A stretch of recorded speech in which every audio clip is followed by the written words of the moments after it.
اسلامی بینک سے اگر گاڑی لیں تو جائز ہے۔ آپ کی بھتیجی کے لیے اللہ ان کو امتحان میں کامیاب فرمائے۔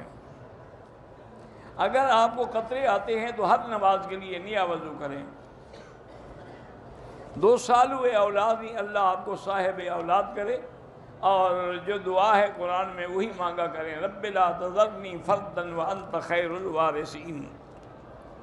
طواف زندہ کے لیے کرنے کا طریقہ یہ ہے کہ اپنے لیے کریں، کر کے دعا کریں کہ اللہ اس کو ثواب دے۔ بہرحال مطاف میں نماز پڑھیں یا کہیں نماز پڑھیں، نماز کے دوران کعبے کو نہ دیکھیں بلکہ سجدے والی جگہ کو دیکھیں۔ میں نے طواف کرتے وقت بھول کے کعبہ پکڑ کے دعا، غلاف پکڑ کے دعا کیا، کعبے کی طرف سینہ یا پیٹھ کر، بہرحال وہ طواف بہتر ہے کہ تم دوبارہ دہرا لو، ورنہ طریقہ یہ تھا کہ 4 قدم پیچھے جا کے پھر اپنے طواف کو سیدھا کر لیتے۔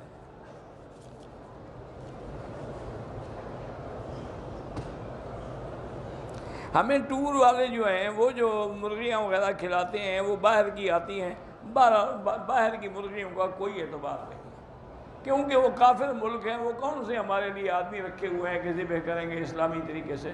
وہ تو یہ کرتے ہیں جی کہ ٹیپ ریکارڈر لگا دیتے ہیں، ٹیپ ریکارڈر چلتا رہتا ہے، بسم اللہ اللہ اکبر بسم اللہ اللہ اکبر، اور ان کی گردنیں کٹتی رہتی ہیں۔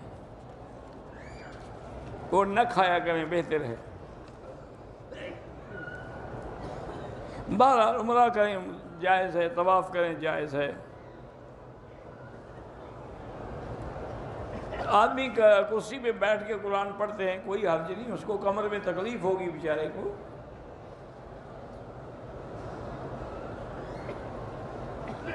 بہرحال میلاد بدعت ہے، اس کے لیے پیسے نہ دیا کریں۔ اگر وہ زیادہ تنگ کریں تو ان کو کہو کہ ہمیں بتاؤ، حضور پاک نے حکم دیا ہے، اگر نہیں دیا تو کیا ابو بکر، عمر، عثمان، علی، حسن، حسین نے میلاد منایا ہے؟ وہ تم دکھا دو، میں آزاد